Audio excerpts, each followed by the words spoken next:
guys, welcome back to the Far Side of the Moon. I am Lety, and I'm here with Albert. I guess. And Carlos. Yes.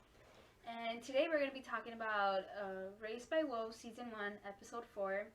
It's an HBO Max original, and you should really watch the show. Encouraged.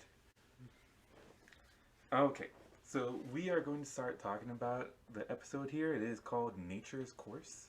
Wonder what that could lead to. Now, we left off episode 3 with Father saving the kids from the creatures of the night, whatever they are. Right. So we still don't know. And Mother looking for Paul, who fell in a hole. Large wormhole. Jeez. And... Warm or worm? Warm. Okay, Warm. I was like, spoiler. I don't want to call it a hot hole.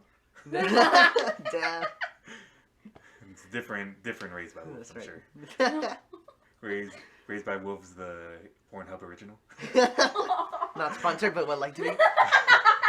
Anyways, the episode starts off. We've got Mother looking for Paul. Paul, who is still in a wormhole. Of course. She is calling out for him, saying that she's not mad. She just wants to protect him or whatever.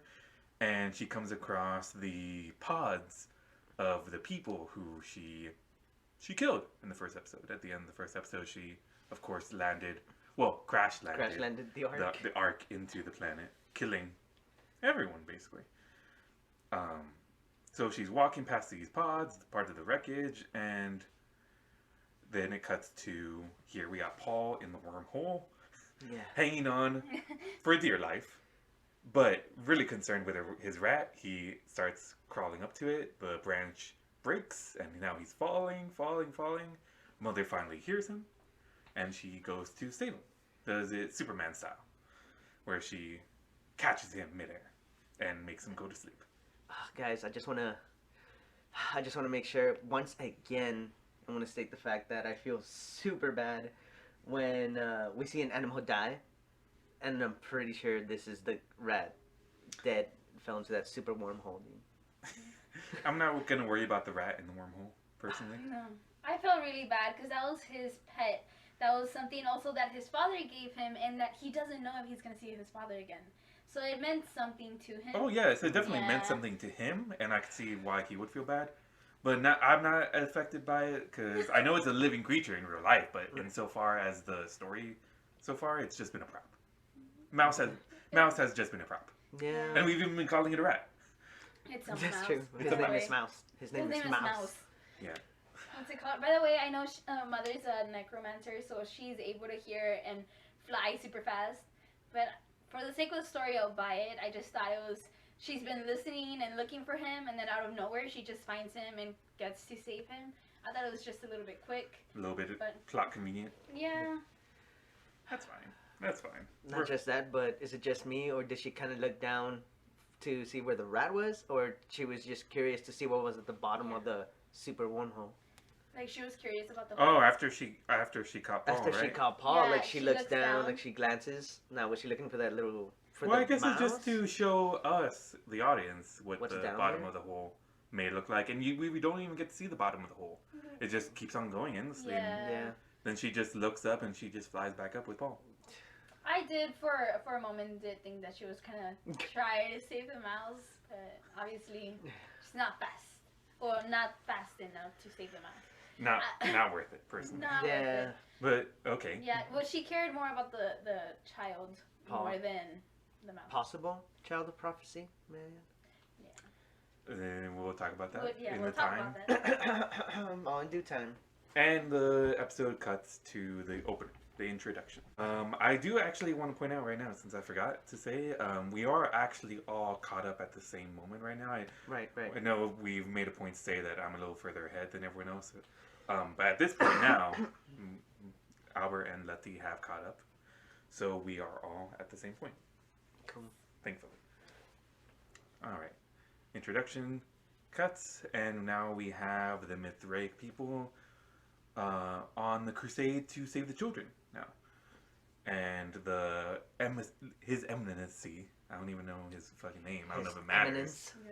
I don't know if his name matters, but we've got Marcus carrying the boy now because he was questioning his authority. Because So he needs to learn his place. So his eminence made sure to show him his place, which I guess is at the bottom of him, of course. Beneath him, dude, yeah. Beneath him.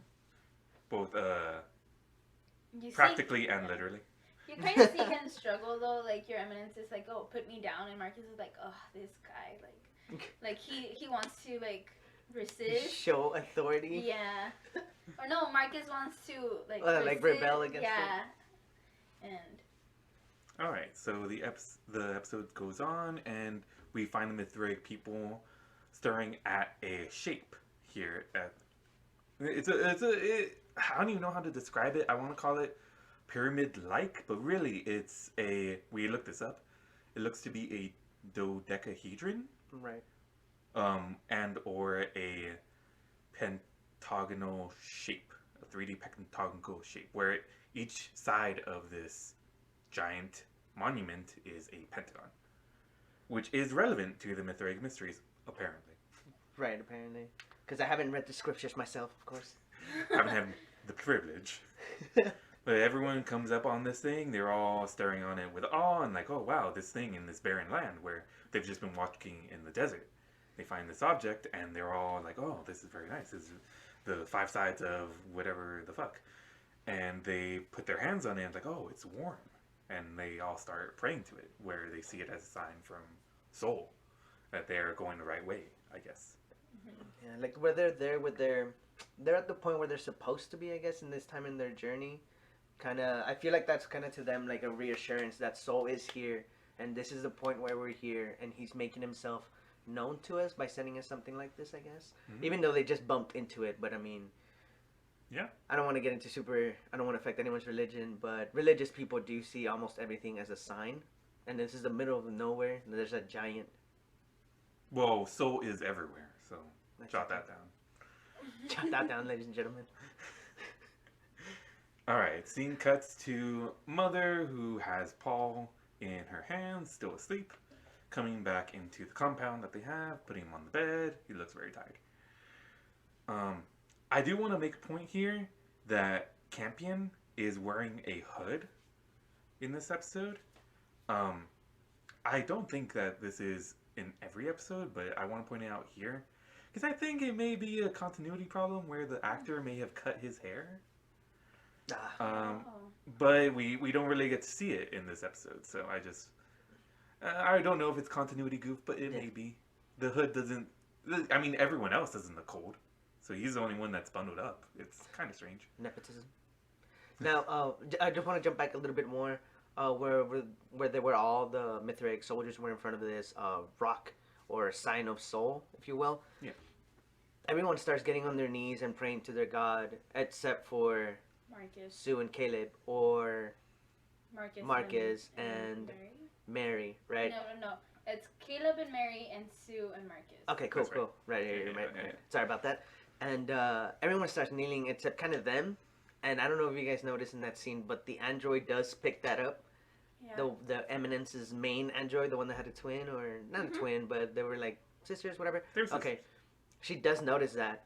Well, I mean, they had noticed before, right? When Mary did not remember the lullaby.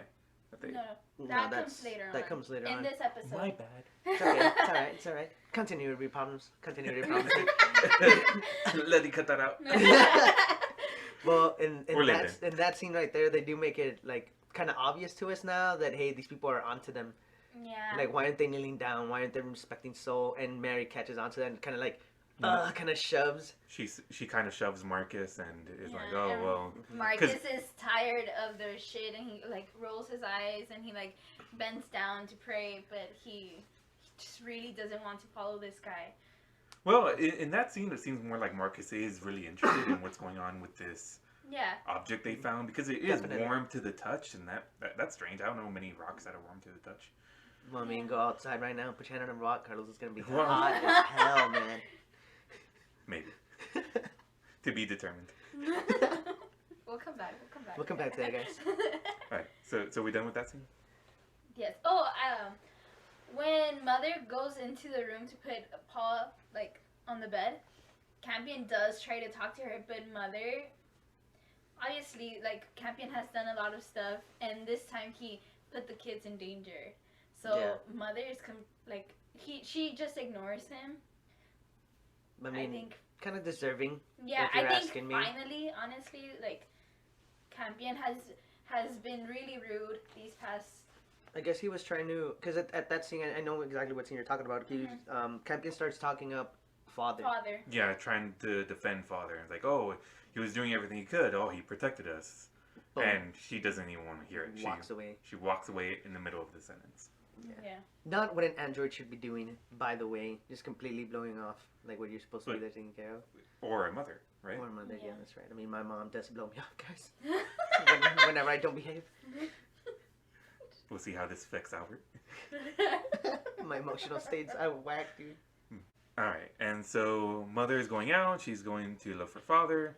She finds the creature in the hole. Well, in the little silo where they keep the compounds. Right. She finds the creature, and Father comes out of the side here, and he's like, oh, I captured the creature. It's a little aggressive. We want to slaughter it, but we would like your opinion, Mother. And she says she leaves the decision to him. He makes point out that it's a little strange how she's acting. But she is just happy that all the kids are safe, I guess, right? Yeah. At this point. And I feel like she kind of did it more just to let Father have a little bit more choices in what they do. Because, I mean, I don't know, she's just tired of being a leader. But hey, you know what? You decide, and I'll be okay with it. You can take care of this. Like, Yeah. Right, so she leaves the decision up to Father, and Father is a little apprehensive, but he just wants to do the right thing, right? So he's just like, okay, we'll take care of it. Scene cuts to Paul talking to the kids, speaking in defense of Mother, because, of course, we know that the kids are all really worried about this necromancer, this killer robot that kidnapped them, and is now acting as their mother. But Paul was like, no, she saved me. She is legitimately... Legitimately? She legitimately cares for us. Okay. And from there, Hunter is just talking bullshit. We don't even have to worry about that. Hunter, again, is the one of the kids that is supposed to be the smartest. The 205 IQ guy. No, that's Hunter, right? Yeah, talking about Hunter. Oh, my bad. I thought we were just talking about Paul's nonsense. I was like, No. No, Hunter's nonsense. Yeah.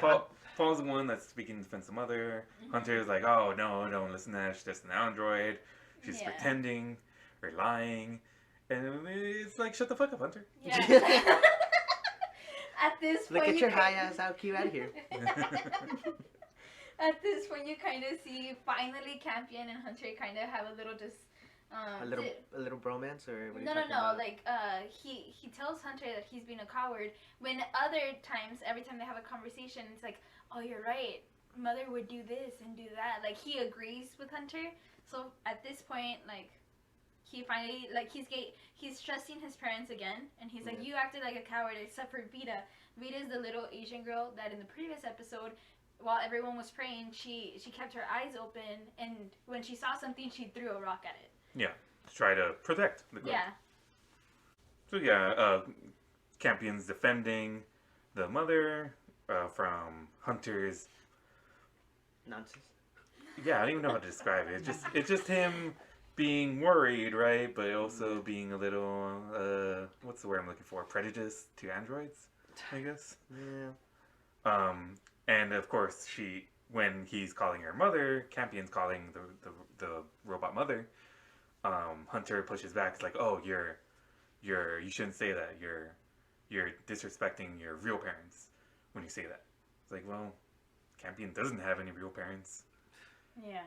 He's an embryo that was taken all the way to this planet from Earth, right? These androids are the only parents that he's ever known. So I don't think it's that crazy to act like they are really his parents. Right? Another potential child of prophecy. Yeah. That is true. I mean, all these kids can be childs of prophecy, right? They're all orphans. That's right. They're all orphans now, dude. Is there a single kid in this show right now that has real parents? No. That's the answer. No. Well, I mean, of course, Marcus and Sue are acting like Paul's parents, yeah, Paul's but parents, but no, they're not. We all know the truth. yeah, we know that Well, they they're killed not his parents. his biological parents, but they've had acted more like parents than his actual parents. I mean, we don't know that. Well, when his parents started, like Marcus and Sue started talking to him, he says, why are you talking to me? You never speak to me. Like, isn't that kind of proof that Proof enough. yeah, that his parents didn't act like parents to him? Well, you may be right. I'm gonna push back and say that we haven't actually seen their interactions. We just know how he perceived them, but we don't know how long the war has been going on, right? So, really, if soldiers are Fighting. if soldiers are fighting on the daily, maybe they don't have time for their kids, or maybe they don't want to get too attached to their kids just because they don't know what's gonna happen to them, right? That's what we fall back again on the continuity error. I don't know if it's continuity error. It's just like there's other things more important in the series, maybe. Possibly. Maybe. Than actually showing parents to prophet's children. Yeah, we don't want to see this prophet's fucking parents if he's supposed to be an orphan. Yeah, we only give a shit about the prophet. Yeah, we don't give a shit about the prophet, potentially. The potential prophet. Candidate. Alright, so from here we cut to Campion going to Father, and Father he's making a spear. Looks like he's got this big long stick and don't know where he got it from, right? Don't know any trees that have that sort of branches, right? But this really long spear-like stick, and he's sharpening it. And Campion's, oh, what are you doing? He's like, oh, I'm making a weapon to kill the creature. Like, oh, I thought we weren't supposed to make weapons. It's like, oh, well, things are different now. Now you guys have to defend yourselves, and now you guys have to look for food. Because they can't... We already know that the carbos are radioactive now, that the kids can't eat them or they get sick. Of course, we don't know how much medicine was on the ship either. Maybe they could just keep on eating carbos and keep taking medicine, but medicine doesn't come back. We don't talk about the medicine again. Okay. But Campion is saying, no, we can do other things. We don't have to kill this creature. It's like, no, well, your friends have to eat. What are we going to do? It's like, no, I'll go find food. It's like, oh, okay. Well, they argue about that for a second, but ultimately, Father's, okay, we're going to go find food. Scene cuts to Tempest and Mother in the low incubation room. I feel like what we just talked about, Campion talking to Father, that goes back to Father actually being a servant model, I guess. And actually, you know what, just giving in, it's like, okay, cool, yes, let's go find food. Mm-hmm. And I feel like that goes to that type of android that Father is, which is apparently a servant type of whatever. Yeah, he's like a regular service model. Service model, there you go, not servant. Alright, so in this scene here, we've got Tempest, who's apologizing for what they did to Father in the last episode. Again, they trapped him in the little silo, but really they couldn't really trap him. Yeah. He kept himself in that little hole until he saw fit to escape. Well, the kids got away.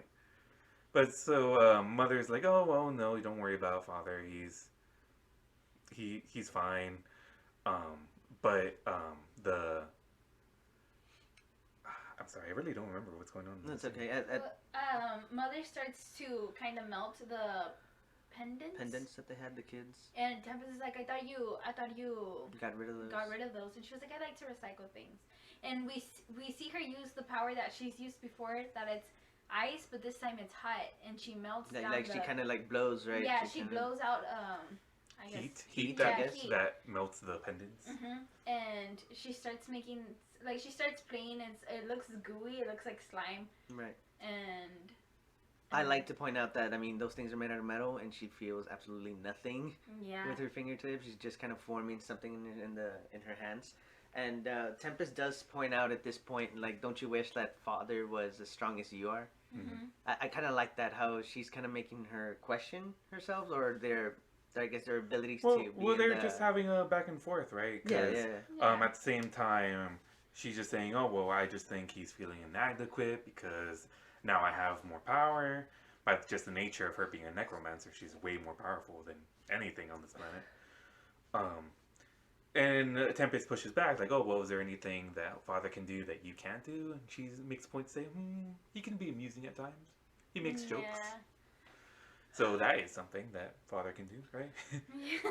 But I would push back and say that father, by nature of being a weaker robot, he can be more relatable. Whereas the kids are really afraid of this necromancer. Yeah.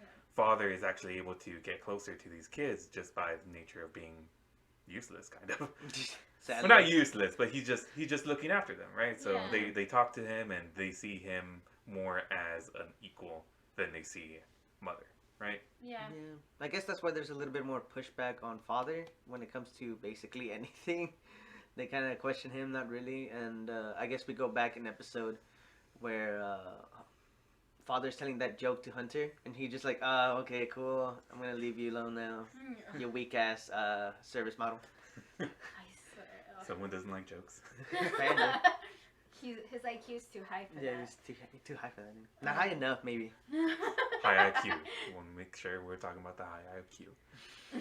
Alright, so while they're talking about father, mother is messing with the melted pendants, and she appears to be making some sort of knife. It looks like a scalpel, almost. Right? And as soon as Tempest sees that, she's like, whoa, I was talking about how I don't want this baby inside me, right? But I want you to take it out right now. Yeah. And I thought she was gonna do that too. I got really. Oh, you actually yeah, thought? I actually did. I was like, no, it's too early. Yeah, when we were watching it, she's like, it's too early, and I was like, shank her now. Honestly, I was like, no, it's too early. Like, what is she doing? Well, I mean, whether or not it's too early, it it doesn't matter because this is sci-fi. So if they did take it out, I'm sure they could have found a way. But that's not what the show went for. By the way, Mother kind of tells Tempest that she's always wanted to carry a baby. She wasn't able to carry the baby. She kind of just helped the machine for the embryos to grow. But she wanted to carry a baby, and she tells Tempest, like, you're lucky. You're carrying something. You're a creator. She does that little... Oh, but of course Tempest pushes back. Well, I didn't want this. Yeah. I got raped. She did get raped. So, Tempest sees the knife and pushes back. No, I don't want this. Mother says, oh, go to sleep. And it shows again that she seems to have the power to put these people to sleep at will. Without the necromancer eyes. We actually did see that earlier as the necromancer when she saves Paul. But I guess we didn't talk about it. We did skip that. Where she grabs Paul and... I kind of mentioned it. Yeah, we just didn't talk about... No, I mean... We didn't get into it. Yeah, okay. Yeah. I think there might have even been another scene in an earlier episode, but we don't have to worry about that. Right. So she puts her to sleep, and we see that Mother goes to Tempest's ankle, stabs it a little bit, just a little prick, and she pulls out what seems to be a little device with an antenna that's blinking. It's got a light blue light on it, and she leaves. She goes back to the compound with the other kids. And she gets them all together, puts them all to sleep, and she systematically takes out all their devices. Seems like these are the tracking devices that they talked about earlier. Yeah. By the way, she was able, like, it's a small cut, but she has the power to just touch it and heal that small cut. Oh, yeah. She's really powerful. Yeah. We do not know the extent of her powers, and she doesn't even know the extent of her powers. Yeah, she's barely... I guess figuring them out as we are seeing her figure it out. Yeah. She doesn't seem surprised as much as in the first episode when she, in the first episode after, was it Sasha died? I don't remember the. Yeah. Okay. So when Sasha died, Campion was all sad, and she. No, Spiria. Spiria. It was Sorry. Spiria. Yeah. She passed away, and then she goes and talks to Campion in the first episode, and. She's able to switch her facial, like her face completely into looking like Spiria. Yeah, and she even expresses surprise at that. But she's doing this and she does not seem surprised. Seems like she's in total control. Yeah. Just wanna point out here, guys, that I wish I had this ability in real life. When my baby starts crying, it's like, Lily, please go to sleep. Sleep now. God, really useful, guys, in real life. Just saying. I believe that. So she takes all the devices and she goes out. She flies out in her necromancer T-pose. And Like she... Her crucifix. Crucifix That's pose. it. Okay. Her Sorry. crucifix pose. Moving on. And she takes them to, it looks like the hole where Paul fell. And she tosses the little bag with the tracking devices in there. Yeah. Right. So I thought that was interesting. I felt like she could have destroyed them and that could have solved any sort of problems the same way. But I feel like it makes sense kind of to send the Mithrax soldiers on a wild goose chase. Because at this point, I'm sure she's aware that those are like a tracking device. Yeah, So well, I'm pretty sure it had that behind it. I'm gonna push- she knows because father was able Oh, to find that's the right. kids. yeah, she knows that they're tracking That's right, my devices bad. because That's they right. use the ship that's at their compound to find them. Yeah. I'm going to push back on that Mhm. and say that the compound is where the compound has always been. Right. So the survivor, Marcus, Mhm. knows where the compound is. Doesn't matter if they destroy or move the devices because they could always just be like, hey, let's just go to the Like, compound, see if yeah, they're like, there. Maybe they're there. And they're probably there. I'm gonna go back on that name because go ahead. he was in the hole. Remember, he was passed out and they took him away. He doesn't know what direction they went, so he actually loses. He knows what the compound looks like, but he doesn't know. He doesn't remember where it's at because he does Maybe. keep talking about going to save the children, and as we see later on in the episode, he actually finds a map, Mhm. and he's Yeah. like, okay, That's we're what- here, We'll we're talk here. We'll talk about the map in the next. And then, Yeah, we'll talk about that Alright, when cool. we get to the map. Sorry about that. No, that, but I that's did- fine. That's It's fine. good, it's good. It's because you're right. He Yeah. he may not know where it is. I'm He gonna may say not that remember. I guess would be more the thing. he may not remember. He may not know. I'm gonna say that he probably knows. He Right. should know, right? But Well, definitely. maybe that's another continuity goof. But this isn't the continuity goofs of Raised by Wolves God podcast. damn, Luke. We'll move past. We'll move past all these continuity looks. For the sake of argument, let's just believe that this is how it happened. Yeah. So we're cutting back to the Mithrae people. Now it looks like they set up a little camp over here at the pentagonal shape, the big monument they find here. And at this moment, Mary Sue is looking at the tracking devices. Says like, "Oh, the kids have moved again. We got to do something. We got to keep moving." So she goes to the highest ranking officer, His Eminence, who's looking very comfortable under his little tent. Super chill. Yeah. Really chill. He's got everyone waiting on him. Got people at his fucking feet. Yeah, he's under this little. Canopy. Yeah, and he has shade while everyone else is. I mean, they have shade, but Shade, it's from but the it's actual actual- structure yeah. itself. Like, they have no tent, they have no actual setup. They're Except just for there this guy. for His Eminence, dude. Right. So Mary / Sue comes up to him and is like, "Oh, well, we gotta keep moving to find the kids." His Eminence is like, "No, we gotta see what's going on with this shape here." And it cuts to the robot the The Eminence's Eminence's robot, yeah. who is looking for an entry point on top of this thing, and she's like, "No, it's completely sealed." You get a better look at it. It's sort of like a giant rock that's got a lot of little other shapes cut into it. It could be that they're just a bunch of different rocks just forming this shape together, Right. or you can say that maybe these are each a piece of something. Right? We don't know. We don't know.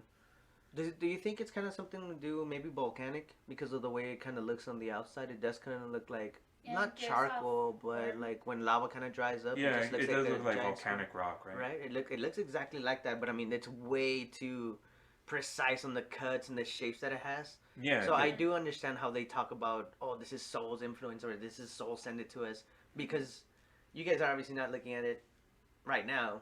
But I mean, if you saw the episode, you know exactly what we're talking about. How everything looks way too linear, way too perfect. So I do get it how they talk about their deity, Soul, sending this out Right, as a sign which for is them. exactly why they want to stay there because That's they the think- only sign that yeah, they have they of think him. that Soul sent it to them. So this is why Mary / Sue wants to convince them to go for the kids because these people just blew They're off the gonna stay kids here. and they're gonna stay there because that's what Soul wants. Right. And so at this point, the Eminence is like, "Okay, well, we gotta find a way in. We need to know what's going on here." And gestures over to Marcus, like, "Okay, Captain, can you breach it or whatever?" And looks like they try to do something. They try to get inside it. Yeah, they did mention about not using any explosives and just try to use hand tools. Yeah. Because Your Eminence did want to use explosives, some grenades or whatever they What's have. that lady's name? They haven't introduced her name, right? But What, the cleric? the cleric? The cleric, yeah. Okay, but she's the one that pushes back, and she's like, no, if you use explosives, it might harm it, and I think we're not she's supposed to. I think she's supposed to be the second in command cleric.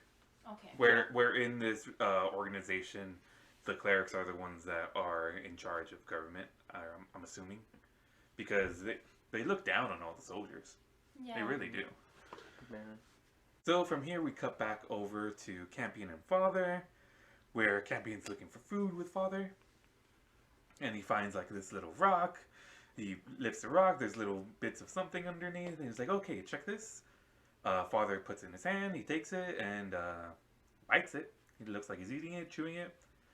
He's describing its composition, and it's toxic. Okay, moving on to the next thing.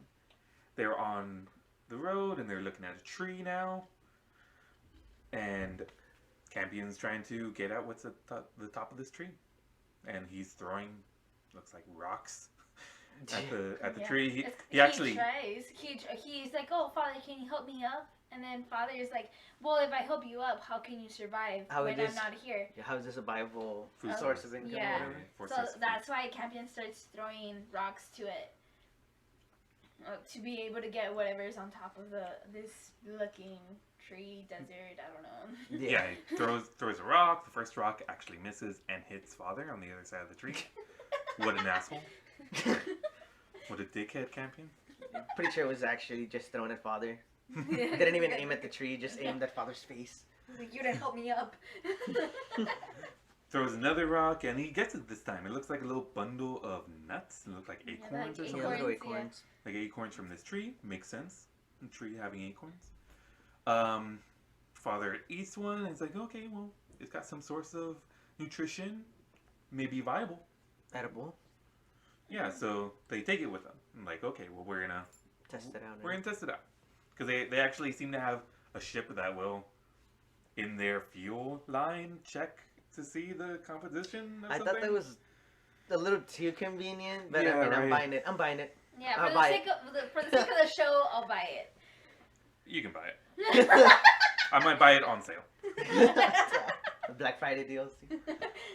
Okay, so now we cut back to Mary/Sue over here back at the camp, getting on her knees to talk to Your Eminence. Oh, well, His Eminence is actually showing off his robot hand. It's a little damaged, and she's doing a little bit of work on it. Seems like she knows what she's doing, right? And he's expressing like, "Oh wow, it's crazy how you're our last surviving medic now when you didn't even know that stuff, right?" And she pushes back like, "Oh well, so what exactly did she say?" To think you left Earth knowing nothing about medicine. I guess it's something we could quote, right? Yeah. Yeah, because I actually like what she says back here. Oh yeah, soul helps those who help themselves, she says. And he's got nothing to say to that. Of course. Right? And now she's again saying like, you don't think Soul's gonna do something if we don't go save our kids, right? Again saying that her husband's ready to lead an attack. Just give him any amount of soldiers basically, and he'll go find the kids. And he probably would, right? Yeah. Definitely. He won't. What did she say? He won't fail you. Which, it's true. Well, she believes it. I would believe it. But Yeah. on this instance, we're actually working with false information. They would actually be sending the soldiers to the locators. That And, is true. and the locators are in a hole now, right? Yeah.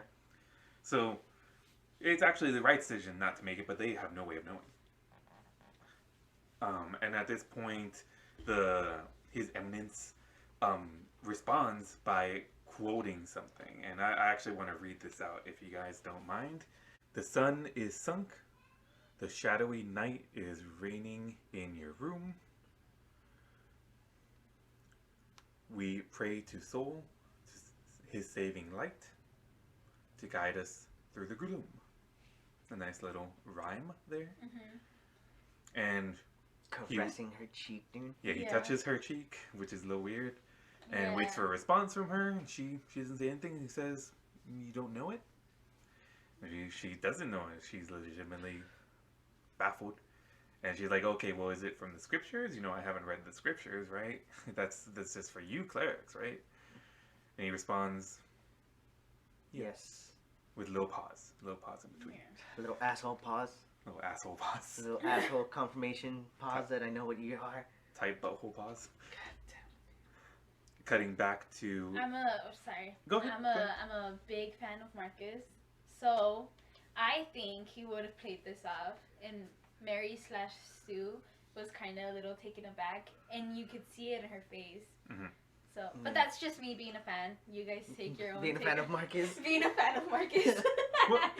Well, I think that's exactly what the actress is supposed to get across, right? No, Because yeah. it's like, yeah, she's not supposed to know it, and she's not as good at convincing these people as Marcus's character has been. Yeah. So the actress did a good job of putting that across. I'm not I know. faulting the actress. I'm talking about the character. I know. I'm talking about the actress. Oh, okay. I was like, no, don't get me wrong. Yeah. All right, so we cut back to the compound with Campion and Father coming back with their haul, which is a little bundle of acorns, looks like. And so Campion's like, "Oh, what was the name of the food that everyone loved on Earth?" Because he wants to name it. He wants to give this Yeah, he wants to to name these acorns. Yeah. Yeah, Like, Captain is really excited about this food that he found something other than the creature to eat. Oh yeah, because he doesn't want to eat the creature. Yeah, he doesn't want to eat the creature. He doesn't want to kill it. Yeah.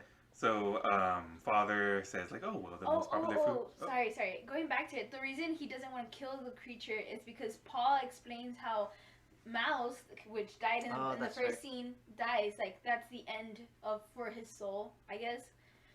Or if that makes sense, and that's why Campion doesn't want to kill the creature because dead is the last thing for them. Like humans in their religion go to on. soul and they live in this everlasting light or whatever. But animals, that's it. Like they have no soul. Yeah. No soul for soul. So Campion's like, "Oh, what was the most popular food, and what was the food that everyone loved on Earth?" And Father's like, "Pizza." I'll agree to that, by the way. Definitely. No, Pizza, yeah. I was gonna make a joke and say, "Oh, well, this is how we know that this is actually in an alternate universe, because I don't know what pizza is. Yeah. What the fuck is pizza?" But that's fine. We can edit that out. Sorry. Yeah, let's do it again, dude. Yeah, go ahead. No, it's fine. So they're testing the new pizza. Right. They take the acorns/pizza to the ship where they have the fuel lodge that's gonna scan it, and at that moment where Campion puts the nuts into the receptacle. The pizza. He puts the new pizza. pizza. He puts his pizza in the receptacle. He closes his eyes for a moment, and we know that he's praying, right? Yeah. And Father looks at him and is like, "What are you doing?" "Oh, nothing." And then he goes to the computer, and they're looking at the computer. He didn't pray hard enough, apparently, because the first thing that Father says, "Oh, toxic." Yeah. What did he say it was? Something it's hydro. Cyanide. Yeah, they make up some sort of poison, right? Yeah. Yeah. It's I mean, toxic. Or cyanide it might is actually real. cyanide is real, right? Yeah. So hydrocyanide, I don't know enough about poison. That's true. Might be I real. mean, neither do I, right? I don't know if hydrocyanide is super deadly, but I know cyanide is. Yeah. Because, I mean, they did make cyanide pills for spies or whatever. Oh, yeah. You get caught, drink one, you're dead. Yeah, so, if I'm not mistaken, they keep those in, like, their cheeks or whatever. Oh no. Yeah. Oh, actually, some of them have them, like, in... Well, I mean, from what I've seen, right? In some fiction, of them have... right? Yeah, in fiction, right? In fiction. Not in real life, guys. I don't know. But apparently they kind of put it in their tooth. Oh, yeah. They have, like, fake teeth. Yeah, they have some fake teeth. Take them out and then bite it, and just in case you get caught and you die. You're dead. That's it. Cyanide. And they do that so they don't spill any secrets. Yeah. Spies are full of secrets. So this new pizza in this world is super deadly now, guys. Yeah. Which I would say maybe it comes into play later, right? We already know that they seem to have a really poisonous fucking object in this fucking universe. I wonder if it... I would like for it to come back into play, right? It's Chekhov's poison. Definitely. All right, so from here, the scene cuts to a mother in the incubation room. Looks like she's alone in there. She's just inspecting the pod. All right, because right here, she's trying to make it work again to perhaps What pods are you talking about? What The pods? embroids. the embryo pods. Okay, cool. Yeah, where we saw in the first episode, they delivered or they birthed these kids out of these little jars that were hooked up to mother. And it looks like in this scene here, she's trying to fix it. She says to father when he comes in, like, "Oh, we're trying to make it work because Tempest says she would like to use it to bring her baby to term. Because she doesn't want the baby in her." Yeah. By the way, I'm kind of happy. I don't know if I should bring it up later, but I'm gonna talk about it now. I'm kind of happy that they brought it back because in the first episode they mentioned how it was 12, but we only see 6 kids.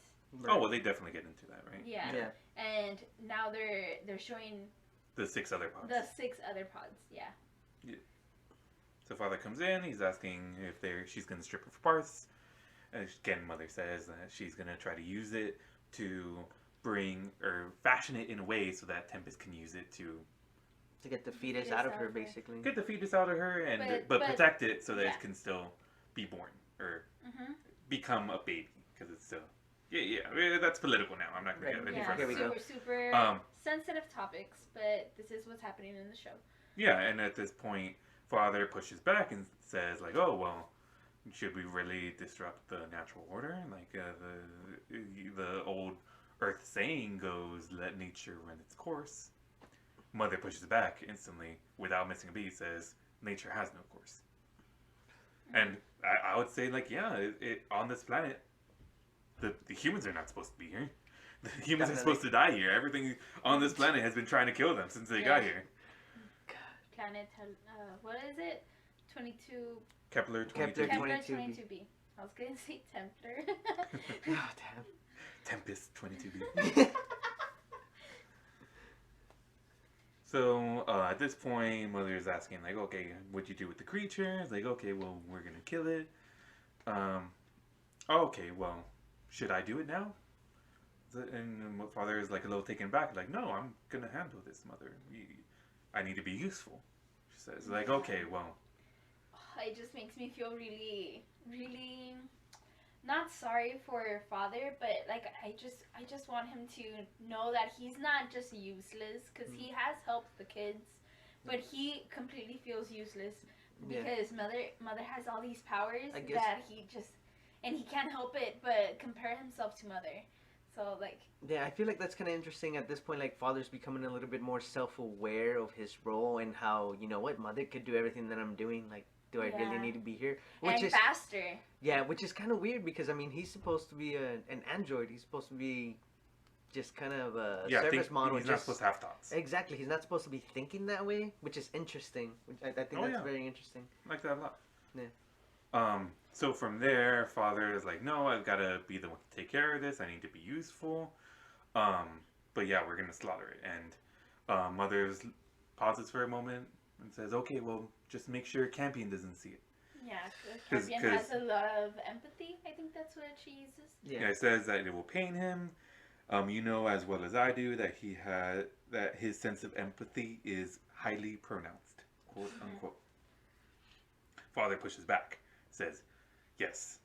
And if we don't teach him how to, what does it say exactly? I mean, he implied kind of suppress that feeling, right? I think that might actually be the word. Really? Okay. Okay, so he says, yes.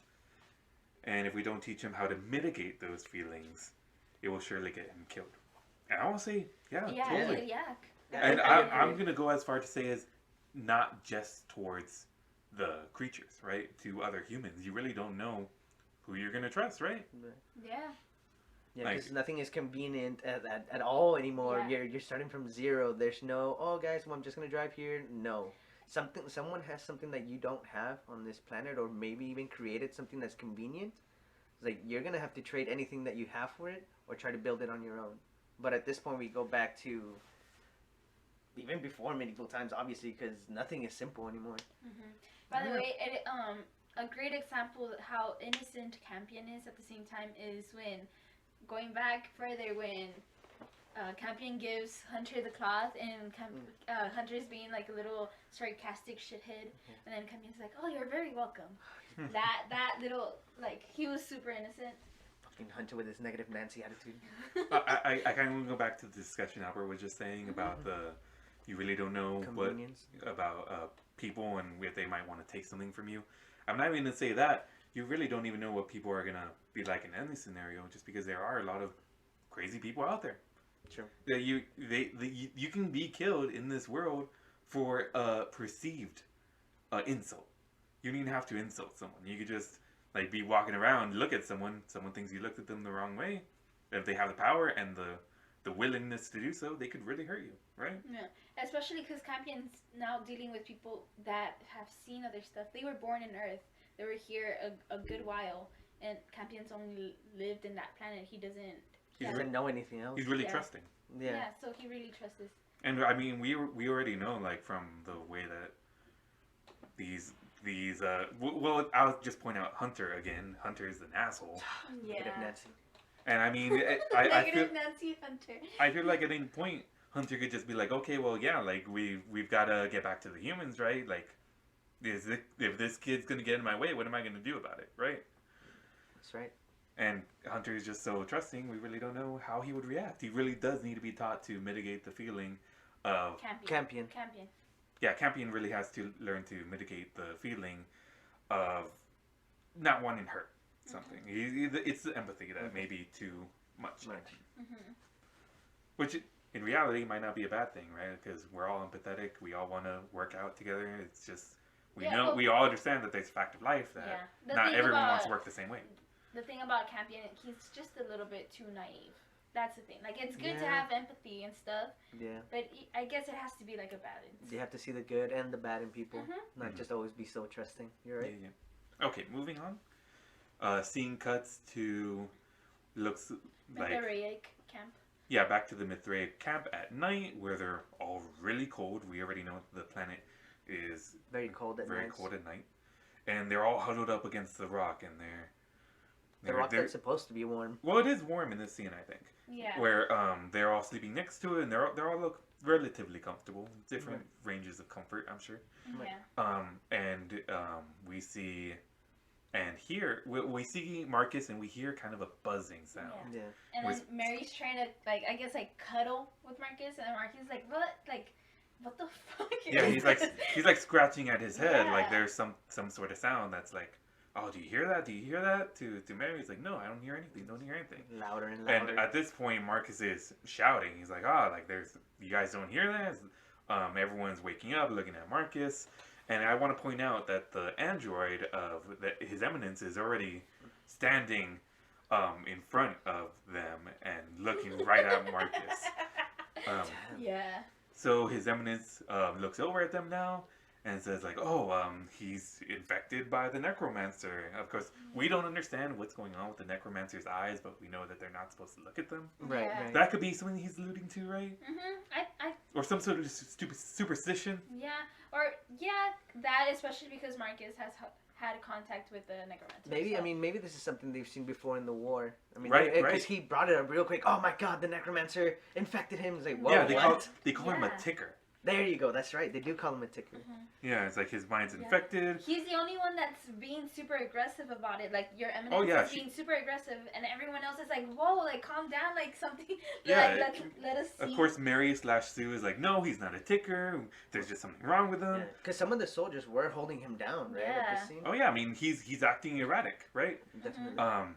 So they're like, no, we, His Eminence is like, no, we have to put him down. I'll be the one to do it. And he gets the gun from one of the soldiers, and he's about to shoot him.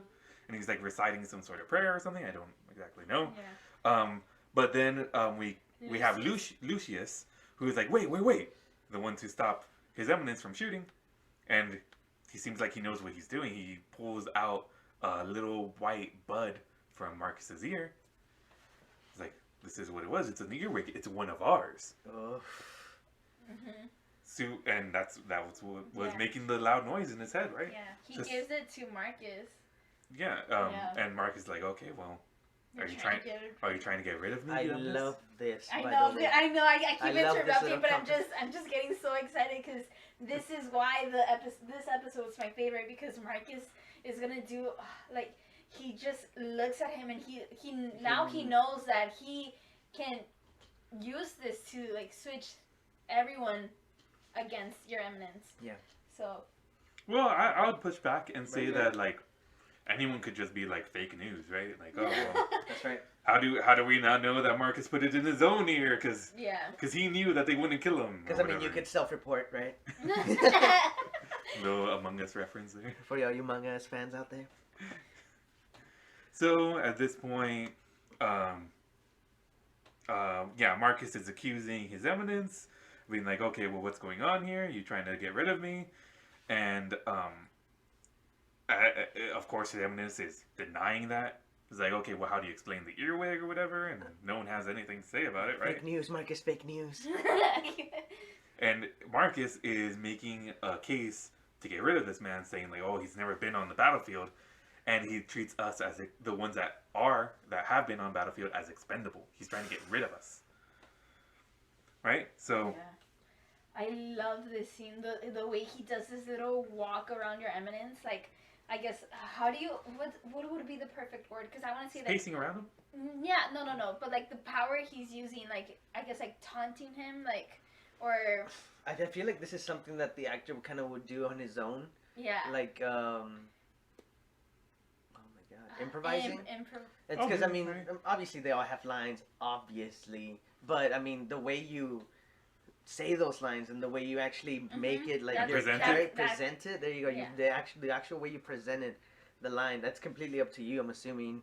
And I feel like he did it so well. He started circling him like if he was a victim, like he's my victim and I'm bringing you down, circling him like if he was prey, making sure everyone was aware. You know what? Look, this guy was never on the battlefield. That's the perfect word. Like if he was prey, because I was saying taunting, but that's the perfect example. Or At this point, he made it very clear. He's like, I'm going after you, and he made it very clear to him because everyone else is just like, oh my god, like he's right. You know, like how could we be doing this? Well, I'm gonna say that His Eminence is doing a decent job of defending himself. He's like, oh well, we all know that the clerics can't be on the battlefield because I would not be able to carry the light. It seems like the people that kill are not able to be clerics and they're not able to be the leaders of an organization. I'm assuming. Now in that same scene, he was ready to shoot him across the head. Yeah. So you see in that fucking scene that his actions and his words are contradicting. So what would he do if he shot Marcus? Would he have to step down? We are not going to know, and he probably wouldn't have, right? He'd been like, oh no, I'm the one that saved us from the ticker. Yeah. By the way, I don't buy it, Your Eminence. I really don't. Are you questioning souls? So he makes point to challenge Marcus on this now. It's like, oh, are you challenging souls, Lara, now? Because if you are, strike me down. Because, of course, I guess we're supposed to know that whoever is righteous would be defended by soul, right? Or whatever. Yeah. So, at this moment, it cuts to His Eminence's robot, who's inching up to one of the soldiers, then quickly steals the gun, and Mary notices, thankfully, Mary/Sue notices, very quickly gets another soldier's gun, and shoots the robot before she's able to take the shot. She's aiming at Marcus already. Oh, well, she got her own gun, though. She just kind of shoved like a soldier. Was it her own gun? Yeah, I think they were holding Mary down, and Mary just, like, pushes him so she's able to get... Okay. So it's her own gun. It's the android that took the gun home. Yeah.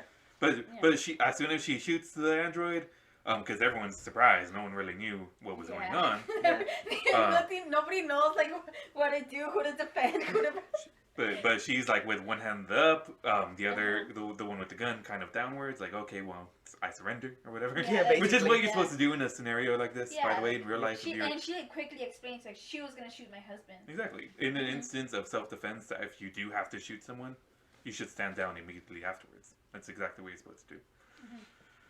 So at this point, they're like, oh, okay, they can see that the android is the one that had the transmitter for the earwig. And it's like, oh, well, this is a perfect alibi for me, right? His Eminence says, like, oh, it was the android. She must have been malfunctioning. But she doesn't look too damaged now. we could actually fix her. It seems like she was malfunctioning because she lost her sibling, but we can fix her, right, or whatever. Don't worry about your accusations, Captain. It's just an error on your part, right? We could just laugh about this later. Marcus then takes the gun from the android that's on the ground and completely empties the clip inside it. It's like, okay, well, you can't repair it now. No repairs in these necessary. I would not feel comfortable if the guy was trying to repair the android that just tried to kill me. Of course not. Yeah, it's like, right. Putting the android down is probably the best thing to do in that scenario. You really don't want to give this guy any sort of power like that now. Now that you know that he's trying to kill you. Right? Definitely. Alright, so we cut back to the compound with Campion, who's at the silo with the creature. He's opening it up, and the creature is looking really fucking scary, if you ask me. I would not be willing to put myself at the face of this creature, but he's trying to let it escape. Father, who's, I guess, happened to be walking in with the sphere, he's like, Campion, what are you doing? It's like, oh, I'm going to let it out. It's like, no, we're going to kill it. It's like, no, actually, Campion, you're going to kill it. That's right. Yeah. It's like, you have to learn how to kill it, and there's going to be certain feelings that you have about that, but they'll go away with time. You just have to learn to live with it. It's part of growing up. That's what he said. And I want to point out, in this scene again, we see Campion with the hood. In the last scene, Campion did not have the hood. With that fresh haircut that we're not going to see, guys. With that we're never going to see this fresh haircut. With that little cuff fade. And I mean, in this scene, we see actually the best... we see more of the hood, and you can kind of tell that there's no hair under that. Yeah. The way that it wraps around his head so tight, it's just, he obviously got a haircut. I also want to point out that there's a little, to me, there's like a little Peter Pan reference with like, I don't want to grow up. And he throws the sticks like, are you kidding me? Kill that thing. Yeah. Everyone else needs to eat, man. I don't know why for everything Campion has to be stubborn. Like, first it was like, no, you're like the other episodes, it's like Mother is the one that's killing us. And it's that. It's so stubborn. He can't hear others' opinions. He really can't. And then right now it's like, no, we're not gonna kill this creature. We're gonna find something. Wow. By the way, he can eat the carbos because he's been eating them for years. Yeah, he seems like But he doesn't. He obviously doesn't care about the other kids, or he's not thinking about the other kids because they can't eat the carbos. Yeah. That's kind of scary though that he built up a resistance towards something radioactive. Yeah. That's intense. Chosen by a soul. Real childhood prophecy. Okay, so from there we see, like, of course, the father gives the spirit to Campion. You're gonna kill it. He says, no, I want to stay a child forever. I want to be fucking I want to go to Neverland. Go to Neverland. And father's like, okay, well, perhaps your new friends will feel differently about this. That's right. And of course we know that they will, right? Because they gotta eat. So then father goes back into the compound, brings out the rest of the kids, and he's gonna teach them how to kill it. Yeah, and Campion was fast to, like, he's always with father, but right now, since father's not going with him, he was very fast to go get mother. Yeah, Mom. Yeah, he's like, oh, the father's gonna make us kill it. You have to stop him. Yeah. And at this point now, we see that the kids are a little frightened by the creature. It is very scary. I'm gonna point that out again. It's tied by this chain. Yeah. But it's on the edge of the chain, and it keeps on clawing at the ground at them, trying to escape. The creature looks super. Now that we got a better view of the creature. Now that we got a better view, you can see that it's very, very skinny. Like, you can see the bones and the face. I wanted to. What did I say that it looked like? It looked like General Grievous from Star Wars. Yeah, like Mr. Kenobi. Yeah. General Grievous. General Grievous, yeah. General Grievous looking at monster.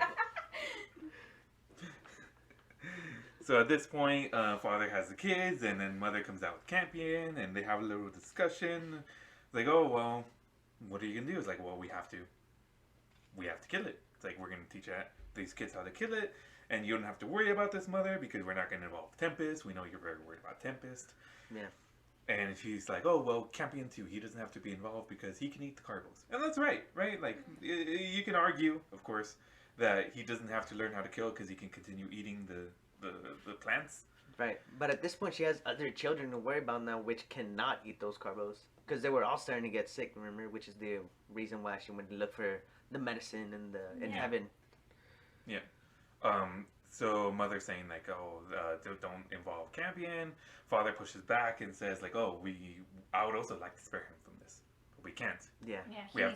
He needs to grow up. That's right. Yeah. He needs to grow. Peter Pan leave Neverland now. Oh, that's so sad. All right. So from here, we see that Father's very stern about this and very, very confident that he can get it done. That Mother doesn't have to worry about this. And she goes back to where she's from. Oh no, she's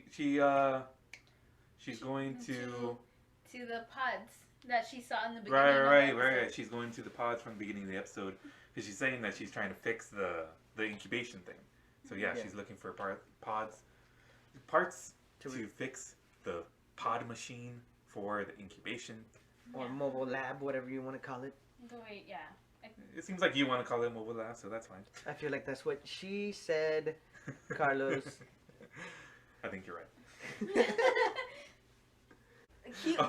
Campion just saw this discussion in front of him, and he still had hope, and he's like, so what are we doing, Mother? And then Mother just, I'm sorry, Campion, walks off. That's right. Like, So we're not setting it free? Oh, no. Neverland's not real, Campion. Mother! But so in this instance, we kind of get to see what the other children think, right? Because we know Campion's position now that he doesn't want to kill it, and he doesn't want anyone to kill it. Yeah. Mm-hmm. But what about these other kids, right? At this moment, we know that Hunter, piece of shit Hunter, does not want to kill it. He cites the reason of being the son of the senior cleric, and that they're not supposed to kill, so they can lead, right? So the soldiers' families could though. So he encourages the other kids to do so. He even encourages Father, like, also androids can kill, like you, basically, like you could. But Father pushes back and says like, oh well, now it's for all of you. You all have to learn to live with the nature of the world where you have to kill to survive. By the way, this is confirmation again to what Marcus had just said in the camp with all the Mithraric. How the clerics look down on the soldiers. Oh, and this is Hunter here making a good point of that. Obviously, Marcus is not aware, but this is a very good point about that. And they, again, making it clear to us as the viewers. It's like, damn, like Marcus is right on all fronts as of right now. Yeah. Right, so Father's like, oh, okay, well, you all have to learn how to kill because you have to learn how to hunt because me and Mother might not be able to be here for you in the foreseeable future. You have to learn to protect yourselves. Yeah. And I actually really like this where he says like, oh, you better get to it while there's still meat on its bones. Yeah. It's kind of morbid, right? He's just getting skinnier and just not eating and it's just... Yeah, it's not eating and it's just fighting back on the chain. It would be fucking stringy meat now. Yeah. I'm assuming. And But what's the girl's name? Holly. Holly is the one to pick up the spear. And she goes to it and she stabs it. It looks like she gives it a good thrust, right? Like and you hear the. Yeah. So she definitely stabbed it, and there's a cry from the creature now. And she walks off like you can see in her face that she has to do it because obviously they need to eat. Yeah, we don't get to see the actual injured creature at this point here. But we get to see Holly's and everyone else's reaction to the cries. They all run away scared. The only one that stays back is Father saying like, "Oh no, you have to kill it. You have to put it out of its misery. You're only extending its suffering or whatever. And you guys slaughtered animals on Earth. What's up with that?" Where you draw the line, Campion? And I'm gonna make you finish the task, is what he says. And I actually like this line coming up here. Father to the creature, now that the children are all away here. So I think it's interesting that Father even has thoughts and discussions absent of anyone else, right? Because he doesn't think that this creature is intelligent, right? Yeah. He even makes the point here, is like, at least you're not intelligent to the creature. At least you're not intelligent. I died once. And death can be very unpleasant when you're intelligent. But at that moment, he kind of had a smile that quickly goes away as the words leave his mouth. Seems to me where he's pondering, like, oh, well, I mean, I'm intelligent. Well, some people don't think I'm intelligent, right? Like, the Mithraik don't believe that the androids have feelings or thoughts. But he's feeling them. He's having the thoughts. So I think at that moment he kind of ponders, like, oh, well, what about this creature? What if it is intelligent, right? Yeah. And it seems he's not really happy with the thought, and he closes the shed. Yeah. Again, androids breaking programming here, or at least that's what I'd like to call it, and are just starting to be a little bit more human, I guess. They're leaning more on the human side than anything else at the moment. Right. I think right now, obviously except for Mother because she has a bunch of other powers, Right. but Father is leaning more human, except like just in the only sense that you can see where he's not human is his strength and I guess his mono. I wouldn't even say it's abnormal strength, is it? I think so. Like, did we see him? Oh yeah, in the first they episode, they lift the head of the Of a snake. snake, between the two of them. Yeah. The androids lift the giant skull, and we would not be able to do that. You're right. They definitely do have some abnormal strength. Right. Okay, so that scene cuts, and now we see Mother coming upon the crash-landed pods that the Mithraik were using to sleep in, and at this instant she's messing with the machinery. It seems like she's taking parts out, and in the foreground you can see a corpse of someone who was still laying in the simulation, right? And I'm going to go so far to say is that's probably the way I would want to go, right? Definitely. If you're going to die, I'd want to die in my sleep, not knowing what's happening. For all we know that they live on the simulation, right? Yeah. I mean, for all we know, we live in a simulation, Right. It's 50-50. So a strange thing happens here, where she's pulling parts out of this thing. She seems to find a certain cable that she's interested in, and without saying anything, she's not talking to anyone, right? She shelves away the body that we saw out of the bed, Like the pod. nothing. Like nothing, right? And she lays in it, and she connects the pod to herself. Actually, where she had one of the Android. I guess you could say umbilical cord, I believe. yeah, where she had like the umbilical cords for like the 6 slots for the children. Right. She connects it to herself, and she's like, okay, trying to enter the simulation. The robot, the machinery speaks back to her. It's like, oh, not intended for Android use, not intended for Android use. But she goes through it anyways. And I would say like this is really scary. Just hooking yourself up to a broken down machine. That says that it's not meant for androids. That says it's not meant for androids. We don't know how it's gonna affect her, right? Yeah. Right. But she goes into it anyways for whatever reason, right? Yeah. She's probably like, I'm a necromancer. I can take this. I could do what I want. Yeah. There has been nothing that has been able to oppose her so far. So Yeah. far, yeah. I want to point out the visuals now where it goes into the simulation. The fade away, kind of looking like those little toys where you push the needles into the thing and you can see the formation of your hand or whatever. Oh, yeah, You know what I'm talking about? Exactly. So we see that sort of effect, her fading into the simulation, and the simulation looking very glitchy. Like it's not running at full capacity. We know that it's broken because it fell from the sky. Maybe besides the fact that it's not running at full capacity, maybe it's actually fighting back that it's an android, and you know how it wasn't Also, compatible. yeah. Maybe Maybe. it was a compatibility error more than I'm gonna actually say that you're probably right, just because Okay. later on, she keeps on going to the simulation, right, and we don't see the glitches as much, yeah. right? I'm gonna say maybe not, Maybe.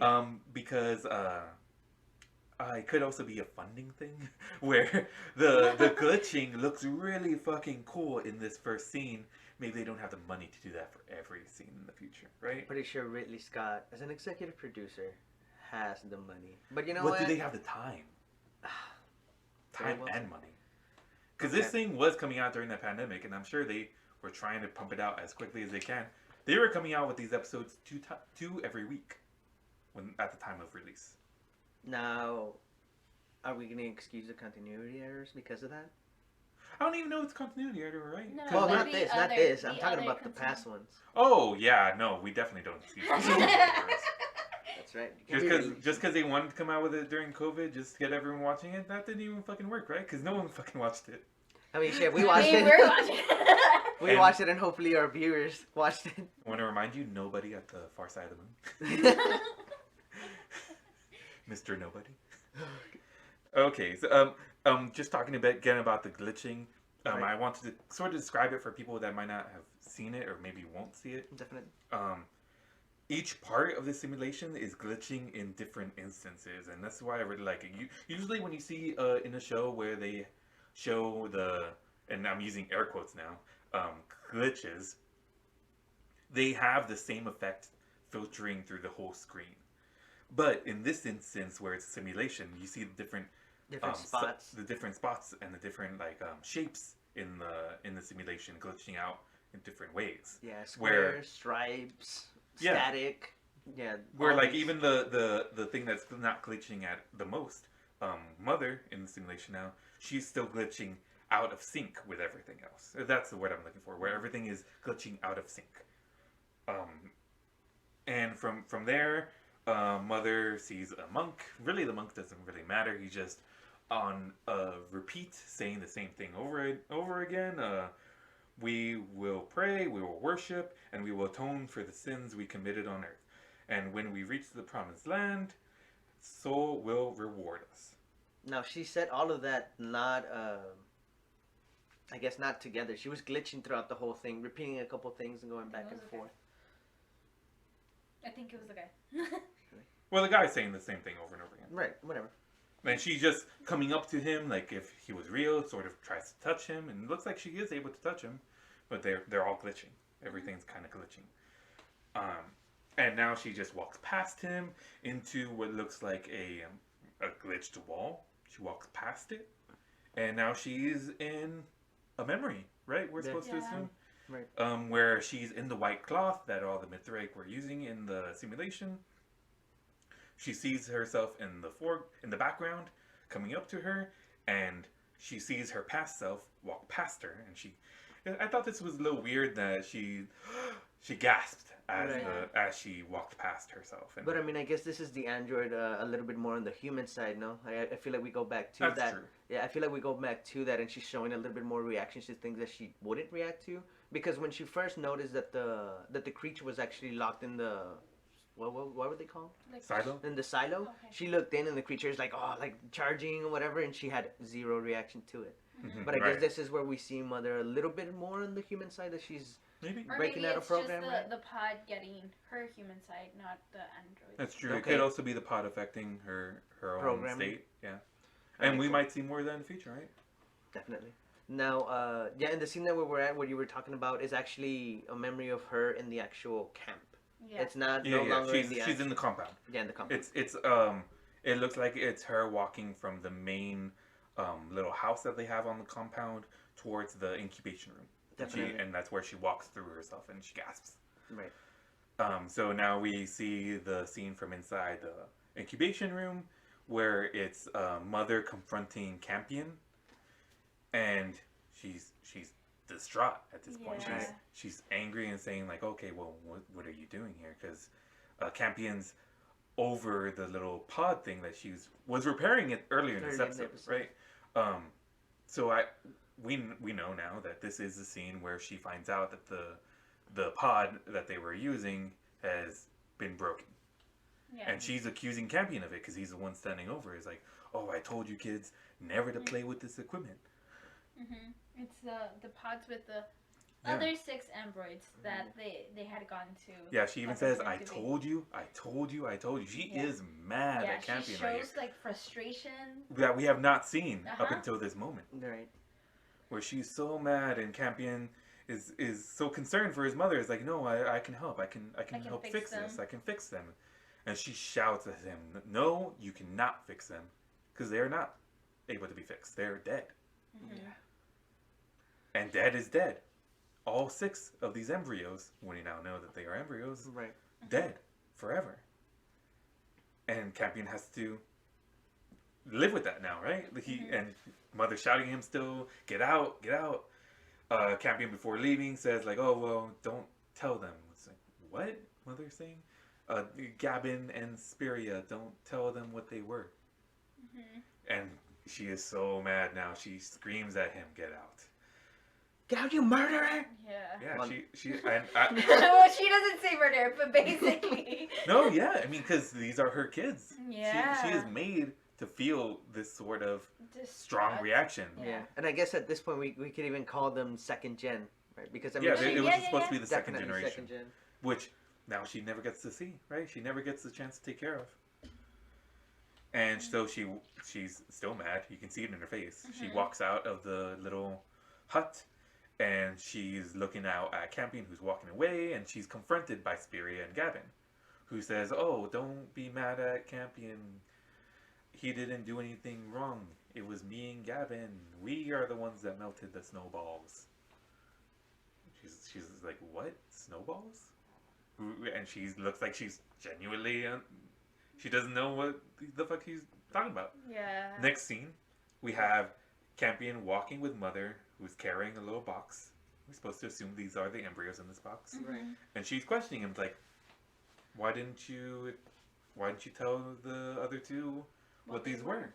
It's like they have the same brain as you do. They can understand just as much as you do. The same age and everything. Yeah, why would you keep that from him? And Campion is like, well, they don't really need to know. They would just make them sad. Showing his empathic side, I guess, again. Yeah. Now, I like how the sim is doing this, because I don't really think they cut scene. I feel like they just jump through the memory. It's more like a dream, I guess, the sim at this point. Oh yeah, it's definitely a dreamlike sequence because it's all happening really quickly, and it's all with Mother viewing it from different angles, Right. jumping back and forth. And so now Campion and Mother are coming up into a hole, and seems like this is what they're gonna do, right? They're gonna toss the embryos into the hole. Oh, what'd she say right there? Because he wants Mother to do it, but she's like, no, you said you wanted to do it, and she like passes the box over to Campion, and Campion. Yeah, Campion is like, oh well, why do things have to die? And Mother is like, oh well, I like that. it's just the way nature is, and Nature is flawed. yeah. So then Campion throws what's in the box. It looks like ashes now. It seems like they may have cremated what was left. Mhm. And now you can actually see real emotion coming from Mother, where she's like, "You did really well, Campion." Where she seems really proud of what he's done now. Mhm. You can still see like her face, like she's sad, but she's like I like grieving, I guess, kind of Oh, not yeah. grieving, not like Well, no, she crying, is not- grieving, right? but She yeah, is grieving. yeah, but she's like calming herself, like okay, like I don't know. I guess at least for me, when I'm crying, I'm just Yeah. like I'm breathing, and so I can calm myself down. She didn't really breathe, but you can tell that that's what's going on in her face. And I like how we see Mother as the sim herself, like with the white outfit, looking at this. I feel like she's showing a little bit more emotion than what Mother in that memory is actually showing. Yeah. Which actually, comparing the two, she's leaning a little bit more towards the human side, a little bit more reaction, more feeling At towards least how we perceive it. Right, exactly. Okay, so the scene ends, and now we're cutting back over to the Mithraic side, where now it shows Marcus and Lucian standing over the body of the android that Marcus had killed in the last scene that they had. And Marcus is actually cutting into the android and stripping it for parts, explaining it to Lucian, like, oh, this is what this is for, and we could use this for this. And Lucius is like, oh, well, this is all really interesting, but I had no idea that they would teach this to you guys in the Mithraic Academy. It's like, oh, well, I didn't learn it in the academy. I learned it through war. Like, okay, it seems believable.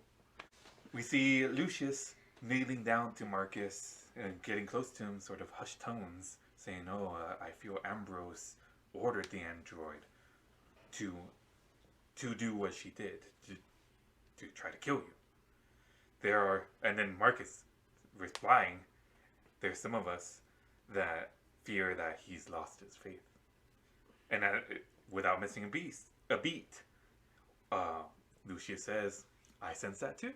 So they're in agreement. It seems like Ambrose, his eminence, is losing the faith of not only Soul, but of the rest of this group, at least the soldiers.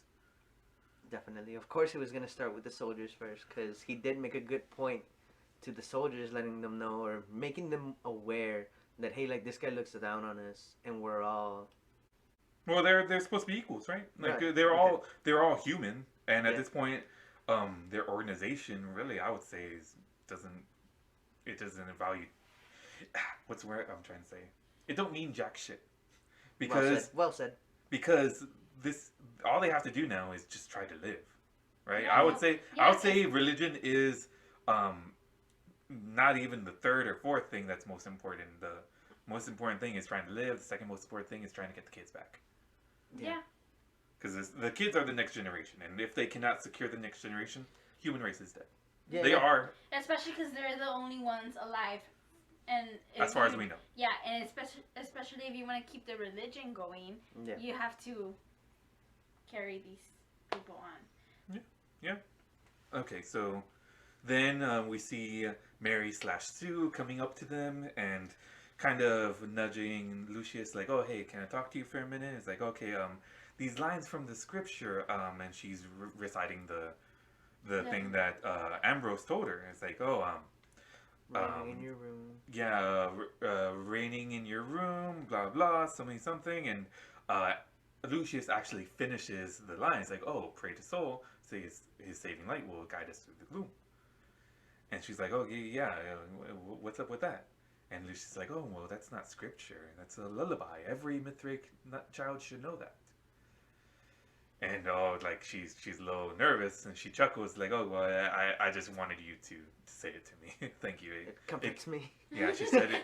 Thank you for comforting me, basically, right? At this point, Marcus has been listening from the side, and like, oh, okay, Marcus hands something over to Lucius. I'll take that over there, so they can have a little alone time. And Mary/Sue talking to Marcus, like, oh well, Ambrose knows that I don't have that lullaby. I guess now they know exactly why Marcus tried to kill Marcus last night, because Yeah. he's suspecting them of Yeah. something, right? Mhm. Knowing that she wasn't the Mithric child, potentially. And at this point, where they have a little discussion, Marcus is like, "I'm gonna kill him. I'm gonna Yeah. kill Ambrose." Yeah, he does make a good point. He does say he's like he can't kill you because as he made it very clear earlier, it's like you're like the last medic basically. Mhm. So you're not gonna get rid of the only medic you have Yeah. on this new planet on Kepler 22b. But he knows that Marcus has been trying to push back on him. Yeah. Yeah. So of course, not trying to kill Mary/Sue, but is trying to kill Marcus just because he is an authoritative figure. The soldiers look up to him. We know that. Yeah. Mhm.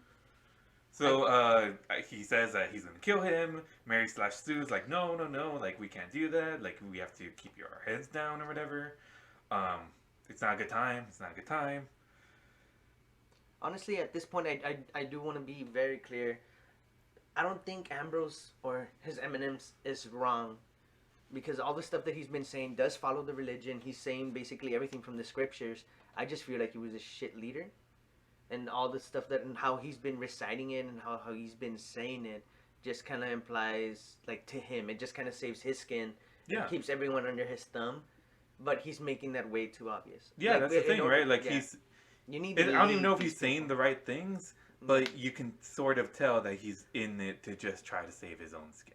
Yeah, Like he's not as worried about how other people perceive things just because, yeah. oh, you kill Marcus and it's going to make things easier for me. He's the only one that's pushing back on my authority. Yeah, but I mean, then again, if you were a good leader, no one else would argue that. All the soldiers would be like, no, like this guy, like Ambrose's Yeah. Eminence is doing it right. No, Right. yeah, and a good leader would be like, okay, well, no, this guy obviously knows something, right? Definitely. You use that. Yeah. Instead, like, since he's worried about the question to his authority, he wants to eliminate it. But we know that, like, different power structures that just because someone has people's support doesn't mean that they won't support you too. So it really we know that Ambrose could have worked with Marcus, decided not to. Yeah, because he's a soldier. He's not a cleric. He's not of a higher rank, I believe. I mean, he was a captain, but like we've seen, and it's very clear that the clerics look down on soldiers. Oh yeah, including captains, obviously. Even their sons, like Hunter. Okay, so Hunter's negative Nancy. So. coming back to the scene here, Mary / Sue saying no, we can't kill him because you'll be caught or whatever. And it's like, okay, well we'll leave then. We'll just leave. We'll go before dawn. Okay, they seem to have that agreement. From here, the scene staying with the Mithraic camp, it cuts to night now, with all these Mithraic soldiers and Mithraic clerics huddling up to the stone where they used it for last night to keep them warm. It doesn't seem to be working now. Everyone's freezing to death. You see it in their breath that they're cold. And they're just trying to survive. They're like, it's not giving any heat off now. Ambrose, His Eminence, is now saying like, oh well, the walls are so thick. As long as we can get inside the structure, we can survive the night. It's like, so get the explosives. He gestures over to the cleric. Get the explosive, and she's like, no, I'm not gonna.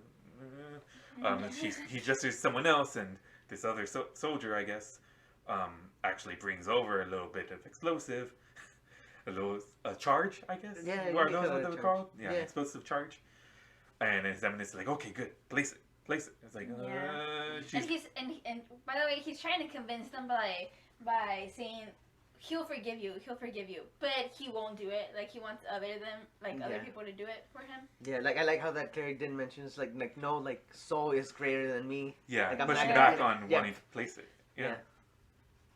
So from there, we now see Marcus, who's also cold as hell, but definitely interested in what's going on here. He takes off the blanket, I guess he was using, and like goes out to where His Eminence is, and where His Eminence Ambrose is now messing with the charge. It seems like he can't figure out how to get it to work.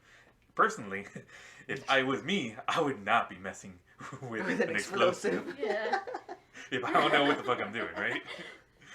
But no, he's he's like, oh, I don't know what I'm doing. Won't someone help us? Won't someone? Just calling out to everyone. And now seeing Marcus in front of him, it's like, you'll put it there. You'll put the charge. Just pushing the explosive into Marcus's arms.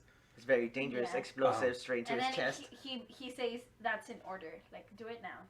At this moment, we have a close-up on Marcus where he's... I guess we're supposed to assume he's like thinking about something, but we can hear a certain whispering, right? Mm-hmm. We hear something. Something that's not Mithraic. Yeah, like none of the Mithraic that are there are saying that. Yeah, or it's not like the earwig either. Exactly. Like, the earwig was kind of a like it was a piercing sort of high pitched sound. Yeah. But this is like whispering. Oh, damn, I like that. I like the callback. I like the callback. So at this moment, he moves past Ambrose and gets closer to the rock, but he doesn't place the charge. Instead, he says, and I actually want to he sees an opening here. Yeah, right. It's definitely a chance because no one is doing what His Eminence wants. No one is doing what Ambrose wants. And he's the one with the explosive in his hand. So at this moment, he gets closer to the rock, doesn't put the charge down. Shouting now, so everyone could hear him, he says, our leader has lost his faith. We are being tested, and we must not falter. Meaning that the cold is testing them, the soul is testing them. And Ambrose, really mad, sort of attacks Marcus, grabs him by the collar, says, oh, I know you're not Marcus. Saying that he knows that he's had plastic surgery or something, right? And it's it's implied. It's implied that he knows that he's an imposter. Yeah. He's like, that's kind of sus. Marcus was kind of sus, honestly. He was a little sus. I would not have voted for Marcus, but I totally understand Ambrose's decision. But in the end, we all know Ambrose is the one being voted out this episode. That's right. Spoiler alert. And the last thing Ambrose says to him, like really close to Marcus, only Marcus can hear Ambrose right here. He's like, unless you want everyone to know, you'll... And at that moment, Marcus grabs him by the head and pushes him into the rock. The rock now looking bright red, like bright red hot. Like molten hot. There you go. Yeah, molten. And you see the cleric's face, it's burnt, it's singed where it was touching the rock. And then Mark is pushing him further into it. Now his entire back is on fire. fire spreading. He's backing away from Ambrose now. Ambrose lurching forward, completely on fire at this point, and burning to death. It got voted out. You're burned to death. And this scene, it's a really, really good scene for Marcus, where he rallies the troops and says, like, oh yeah, this is exactly what Sol wanted. Yeah. This man was against the faith. Mm-hmm. And we all knew it. And now we see it for a fact, where Sol has struck him down. I just want to point out how this guy, Your Eminence, is on fire, and Marcus looks away like something's talking to him, and his eyes kind of go like. Oh, I thought he was looking at Mary. Really? I thought he was looking away, and I they felt were like he was doing fuzzy. a little of both. Maybe he was looking at Mary, and then he kind of just zoned out. Yeah. Right? His eyes are kind of like fuzzy. I think he's looking at Mary, and then he goes off from the speech, right? Sol has shown himself to us today. Again. Yeah. And the whole time, Amrose's burning body, just a skeleton now. Amrose abandoned our people, abandoned our children, right? And now we see exactly what Sol does to those people. This is Sol's judgment. This is Sol's will. Now, at this scene right here, this exact scene that we're talking about, I feel like this is a moment where Caleb, now Marcus, I feel like he's a believer. Of Like Sol. I feel like Whoa, this is I think you're jumping a little ahead right now. You Really? think so? Wait, because it's at the end of this episode where they say the thing, right? So, at this moment here, after saying like, oh, this is Sol's judgment, this is Sol's will, Lucius is right next to him, right? Puts his Touches hand the on the rock. rock. Well, Marcus touches the rock. That In the had same spot. the same spot that just burned and killed their leader, Ambrose. He touches it and he's like, it's fine. He grabs Lucius's hand to put it against the rock, and Lucius is like, oh well, it's warm warm. again. It's warm Yeah. again. And so now everyone's huddling up to the rock again because they're all cold as hell, right? And you see Marcus / Caleb kind of walking off, and Mary and Sue have a little moment. They talk to each other, and she's like, "Oh, well, are you all right?" And this is when Marcus / Caleb says to his wife, "I heard a voice." And he right after that, he just walks past Mary, just goes to the rock and puts his head down like he is praying. Yeah. So, going back to what you said, Albert, Yeah. this may be the moment where he has become a believer. Right. Because it's exactly, we don't know what he heard.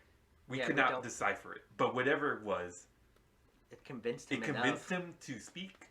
And in the end, he all he did was push the guy into the rock. How was he supposed to know it was going to kill him? Yeah.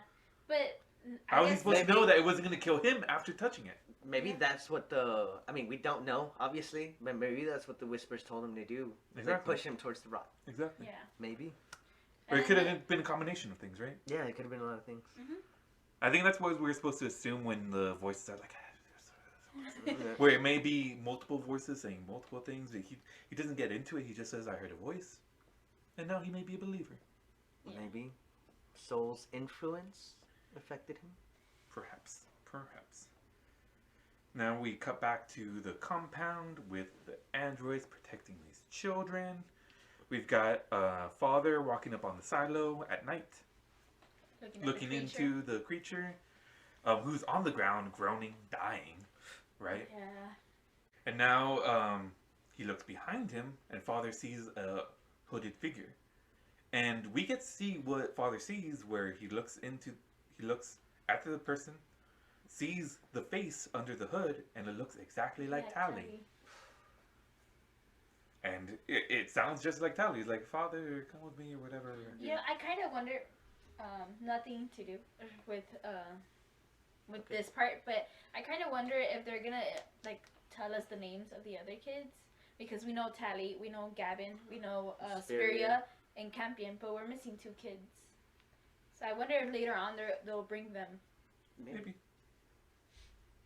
So, Father now chasing after Tally's ghost. We'll just call it We'll just say Yeah. that. Or the child ghost. I think that might be the actual credit at the end of the episode. Child ghost.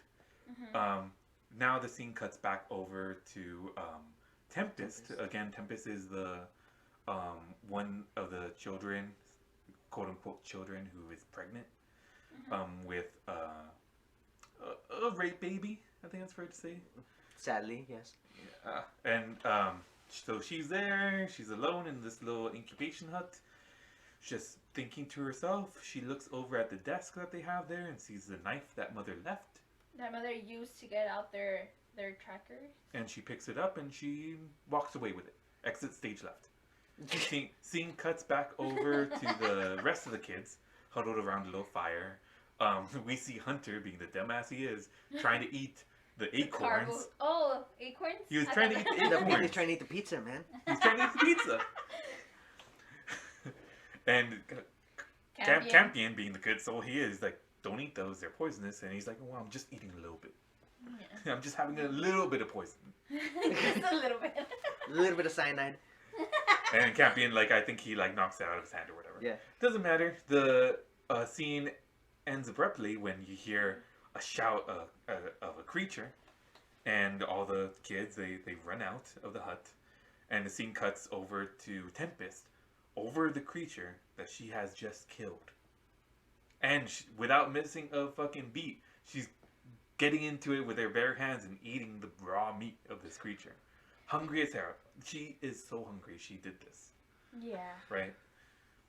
Or we don't know if it had anything to do with, like, the will to live or, like, whatever she was worried about. I think it could just be that she was hungry and she had the ability to do it. And she wasn't with the other kids earlier. She didn't get to see that the other kids were scared. The other kids heard it cry. It didn't want to kill it in the end. She just like, you know what? I'm hungry. I have a knife. I'm killing it. And she does that. Yeah. You know, just I just thought when I first saw it, I thought that she did eat it, but seeing it again, I thought she saw something and then touches her face and it looks like she's crying or like hesitating or something. I should have brought it up later once we figure out what it is. But no, she's definitely eating it. She's definitely eating this. Okay. Okay. She's eating it Bear Grylls style, dude. Yeah. Oh no, you might be right. You might actually be right because she does seem to put it up to her lips, but she's shaking at that point where she has like a hump of flesh in her hands. Scene cuts back to father who hearing the cry, left the ghost child, comes back to the silo, finding Tempest with bloody hands. Like, no, you did a good thing. You did a good thing. She's like, no, it was a mother. It was pregnant. It had a baby, and she's completely traumatized by this event. Yeah. Right? Fetus in hand, by the way. Yeah. Fetus in hand. It looks like a rat or something, right? Yeah. Like a large rat. It looks like a little baby General Grievous. But I mean, but we really don't know what kind of creatures these are. So we don't know what their babies look like. We know our fetuses look weird as hell. Yeah. Right? So it's this creature that she has in her hand. She's clutching it and she drops to her knees, crying, and end scene. End episode. End of the episode. Alright. So from here, I want to go ahead and end this episode of the podcast. Do you guys have any final things you'd like to say? I just want you guys to think about it. Why is the ghost or Tally's ghost showing up now when she's the first one that passed away? Right. And well, I mean, we kind of assume she passed away. That's true. We she did fall in the hole. Yeah, but even if she didn't pass away, she should be older, not look the same. That's right. You don't think she should be at least like Campion? She looks like it might be Campion size. She looks taller. You think so? And she was tiny. She was tiny. Okay. She's definitely taller, and like I mean, she was able to run away from father right here in this instance, right? Father wasn't able to catch her. Which is you're never able to catch a ghost. True. You're right. It just could be something acting. Plus, Plus, but even then, like, why is that thing showing up now? Well, it did show up earlier to Paul. No. But like we're talking about. now, like not I guess during this year. this year, like not before Yeah, when yeah. happened. Yeah, so you're seeing including the instance with Paul. Yeah. Also, want to point out that this that ghost is also appearing as around the same time as the creatures, which is after the ark crashed and made those cracks all over and there. it's also by Marcus hearing something. Marcus is hearing something. So it's all happening now. Yeah. And I want to point out for anyone that may be pushing back and saying like, oh no, these people are hallucinating, these people are going crazy. The first one that saw Ghost Tally was Paul. And Paul does not know what Tally looks like, did not know what she sounded like. And he came straight out of the sim. Yeah. So he had no way to know what this thing was, but he seems to be seeing the same thing that Father saw in this instance. Mm-hmm. Anything else you'd like to add? Just want to keep in mind that I believe that Marcus is starting to believe in soul. Also. Yeah. So I guess we'll see a little bit more of that in the next episode. Well, at least I'm hoping to see that in the next episode. Oh yeah. Because I think it's safe to say that Mary, stone cold non-believer, right? Mary, definitely. Mary's the first one that was like, no, we should just leave these radicals. Yeah. All right. So I think we're gonna end this episode here. Want to thank you all for listening. You can follow us on Twitter. We may make our own Twitter handle, but for right now, you can follow me personally at GRYU3223. And just want to thank you again for listening. We love you. Enjoy your stay next time, Far Side of the Moon.